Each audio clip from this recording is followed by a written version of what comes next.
What's up, everybody? Little Big Robots back with a video today. I'm going to be talking about something that's kind of fun and interesting. I've thought about a lot, and that is wondering and comparing dolls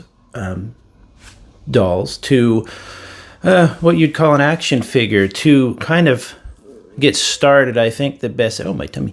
I think the best thing to answer first and foremost is that yes, action figures are dolls. And I don't say that in an attempt to antagonize anybody, because I've said that before on a toys subreddit and stuff, and people really took offense to it, which is a bit odd. It's simply a matter of classification. Dolls are the umbrella product. Action figures come under that. I guess similar to like how a car and a truck are both vehicles, you know. So it's a bit of a technicality, but I think it's an interesting, if you think about it, it's a really interesting history that toys have, and about how they've branched off, especially in the last 50 or 60 years, into, very distinct branches. The term action figure was coined, in the 60s or something like that, to basically differentiate boys' dolls from girls' dolls. And then you have what we call an action figure. Now, having said that, just like with certain types of music, for example, I like heavy metal music, and then within the the umbrella term of heavy metal, you get all sorts of other types of music. You get black metal or speed metal or thrash. And I understand that, but I would advise anybody who's kind of finding themselves kind of bored with what they're normally doing, explore some of those other branches of the genre of the thing you're into. In this case, action figures and dolls. Now, these two in the back are what you would call Monster High dolls. These are from the first generation of dolls, of the series, I should say. And they are basically, my wife got into these back in 2010, I believe it was. And they are literally dolls that are based around monsters. So you have, I think she's like the Swamp Monster's daughter or something like that. There's ghosts and stuff like that. And then if you fast forward to now, she has found herself interested in what these are called under the general umbrella of Rainbow High dolls. But what would be called, then this is another school called Shadow High, which is like goth and stuff. So at first she found herself interested in these type of dolls and the Shadow High ones. And then she found, And then she found herself interested in the other Rainbow Highs as well. So Monster High has recently had relaunches and stuff. So they had a movie that was really, really adorable. And so there's what I wanted to go over today is kind of the blending of the two toy types, but also why I think that in a lot of ways, girls' dolls, or dolls, I will refer to them as, because everybody plays them from all different genders or whatever, are kind of really beating action figures in a lot of the same in a lot of the departments where they cross over. So, for example, this is probably one of my favorite toys of all time. Everybody knows this. This is the McFarlane 7-inch Warhammer 40,000 Space Marine. This is the first one, I believe, that was made. And when I got it, I was like, I'll grab it and not think much about it. But I absolutely love this toy, but it is absolutely flawed. And I'm going to use this as a point of comparison, because this is a very popular line, but also illustrates some of the basics of how dolls and action figures are crossing over. So, for example, on this one, you have some pretty basic articulation. You've got you've got the arm swivel, the head, a little bit of a crunch, your legs that can do some stuff. It really can't stand on its own very well. Some can and some can't, but mostly these guys need some kind of support, or you have to just get them in the sweet spot stance, and then they'll stand. Overall, these things are wonderful. I love this line, but they're completely flawed. And on top of that, their paint is just not really that amazing. Now you can get more into something like this, which is a G.I. Joe, like a new modern G.I. Joe figure. This is, I think, Jane. I can't remember. I got it on discount, and it's just a fun figure. It's superposable, can stand on its own pretty easily. The paint job is much better, and so there's a much more of, you can see the range of what we would call two action figures, both popular lines, but both are basically the same thing. They're a figure that is supposed to be connected in some way to action, to combat, to magic or fighting or something. And so you have a lot of variety there, but you also have kind of some definite end caps. So you'll start to see action figures, or the action figure aisle, let's say, in a Target, starting to branch off into other types of figures or other kind of styles. But really, I've found that the most variety where action figures the most variety is being introduced, I should say, in lines like Fortnite, which are based on a video game. So the designs are all over the place. Five Nights at Freddy's, which again is another kid's video game, stuff like that.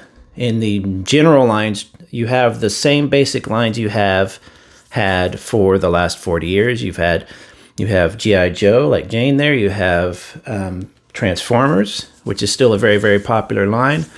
You have what else am I missing here? Because there's a whole bunch. Of course, your Marvel figures and stuff like that, which are probably one of the most interesting line because they have such a variety of content. But again, limited to the characters that are in the Marvel universe. In the doll department, and I will challenge you as a toy collector, and I promise you're not going to die if you do this. You might be a little uncomfortable because, I don't know, maybe you're kind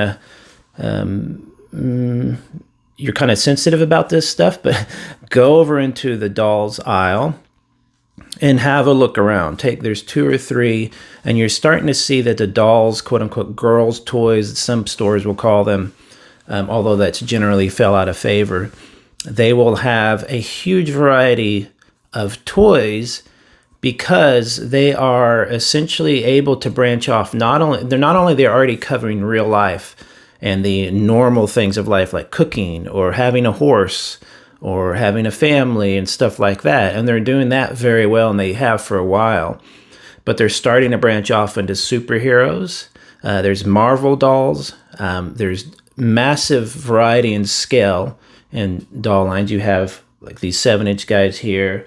This is a perfect example of I could show you this, and this is Miss Marvel from the comic books, right? Very popular character, one of my favorite characters in Marvel. And I love this little line because they were essentially dolls. So they have that kind of doll amount of articulation. They have their knees and their legs, but it's not crazy amounts of articulation. But neither is this. Neither is this Space Marine. So a lot of people tend to think that the difference between a doll and an action figure is that an action figure is generally based on action jobs or like comic book people and that sort of thing. And while that's true, dolls are slowly, encroaching on that territory. You have them literally selling a doll that is really an action figure. It's got posability in its head. It's got accessories. You can pose it. It can stand on its own. It comes with there's a line of those dolls, so you can choose from a variety of them. And then you have something like this, which, although hopefully I cannot mess it up. The Rainbow Highs or dolls and the Shadow High dolls are going for about the same price range as a lot of action figures. The McFarlane Warhammer ones are $20 to $30, just depending, sales and stuff like that. These guys are $20 to $40 to $50, depending on how fancy you want to get. But again, that's the same with action figures. The G.I. Joes and the Transformers, I find, are in their 20s typically, but again, vehicles and deluxe figures go higher. And then you also get, with a lot of these dolls, that are basically blending the line between the mundane and the normal, kids going to school, and ones with, these don't have it, but there are ones that have superpowers or monster highs, where they're literally the daughters or sons of monsters with special abilities, ghosts, stuff like that. And on top of that, you're having, while they don't quite have the same amount of articulation as, let's say, this Jane doll here, they have, I'm not going to illustrate it because I don't want to mess up her outfit, but they have a great double joint knee, so they can bend their leg back. Their feet are usually static, but some of them do pose. You have wrist articulation, so you can move the wrist around. Like a lot of action figures, they can hold a lot of things. Not all of them, but a lot of action figures are the same way unless you have an exchangeable fist. They even now have a crunch in the chest. It's not much of one, but it is a crunch in the chest. Their head, of course, swivels. And if you go and search for interesting doll review channels, they'll actually now cover the articulation, just like they do in action figure videos. They cover articulation in a whole segment that I always skip because I hate articulation coverage. I just don't care. I absolutely don't care, as long as it looks cool. And so you're getting a blending of the two genres of toy, action figures and dolls, but you're not.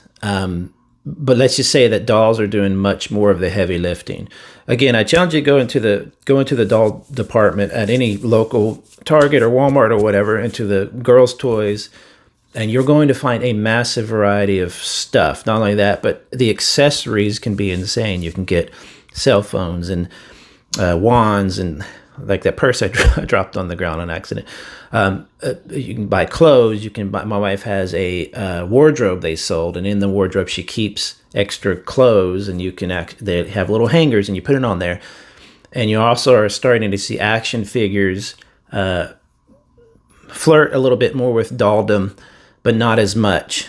And I don't know if that's because they just don't see the need for that variety of content, or the characters don't seem to be going that way in their minds or whatever. But dolls, meanwhile, are quietly taking over that sector. I mean, if you look at this one, this is an older one.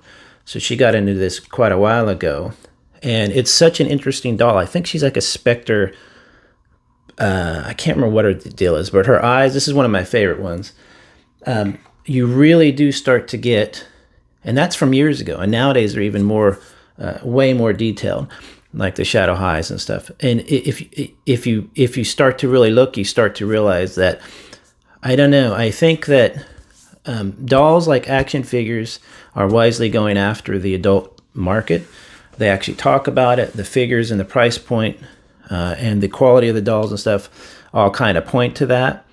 But I think they're also starting to really, really basically make a hybrid of a doll and an action figure, that if you were to show a lot of action figure collectors, other than the realistic clothes and stuff like that, because that seems to be a trademark more of dolldom, is, you know, actual fabric clothes or whatever. If you were to show an action figure collector, they would say that's an action figure. There's not a huge difference there. In fact, there's really no difference at all, other than the materials, maybe the subject matter. I don't know, but this is an action figure, but it's also a doll. So it's kind of an interesting thing to think about. I just wanted to fire off a quick video to talk about it. I really do think that the doll manufacturers are being so smart about what they're doing. They're also pulling a lot of gotcha elements into it, which is not my favorite, but is definitely one of the smartest ways to make a lot of money. If you look at a doll line called LOL, I can't remember what it stands for. It's made by a company, the same company who makes Rainbow High and Shadow High. They're $1 billion company, and they're based in the US, from what I understand. And that's because not only do they create dolls that have tons of accessories and looks and cool designs, but they also do the gotcha thing. They do a lot of that sort of thing. So go check out the doll aisle if you haven't, if you're an action figure collector or toy collector, in my case, a robot collector, and go check out the doll aisle, because you're going to start seeing some really, really interesting designs that make you go, that's really cool. I wish they would do more normal characters in the action figure style. You know what I'm saying? Like in Space Marines, in the Warhammer Space Marines, I want to see like just a normal, like a grunt or like a, you know, like a captain or something. And I'm sure they'll get into that kind of thing, but I like that sort of thing. I like to have a representation of normal people in my toys. One bit of issue I have though with dolls right now is that they don't, being that I'm a little big robots collector, they don't flirt a lot with robotdom. There's not, you're not going to find many robot dolls. But again, with something like this and these kind of lines that they put out a lot of, there's a couple new fantastic superhero doll lines they're doing. I wouldn't be surprised if soon you're going to start seeing non-human, as in robotic, dolls coming out and just completely blurring the line between really cool, you know, dolls and action figures. So it's kind of an interesting thought. I don't know. I really do think, give it 10 years and you're going to see dolls and action figures completely blend together, which is how it should be. We just want really good toys. And this is one way to get it. So anyway, have a good day, everybody. I'm going to sneak up here and pretend that she's going to guard the camera, and I'm going to do this. Have a good night. Bye-bye.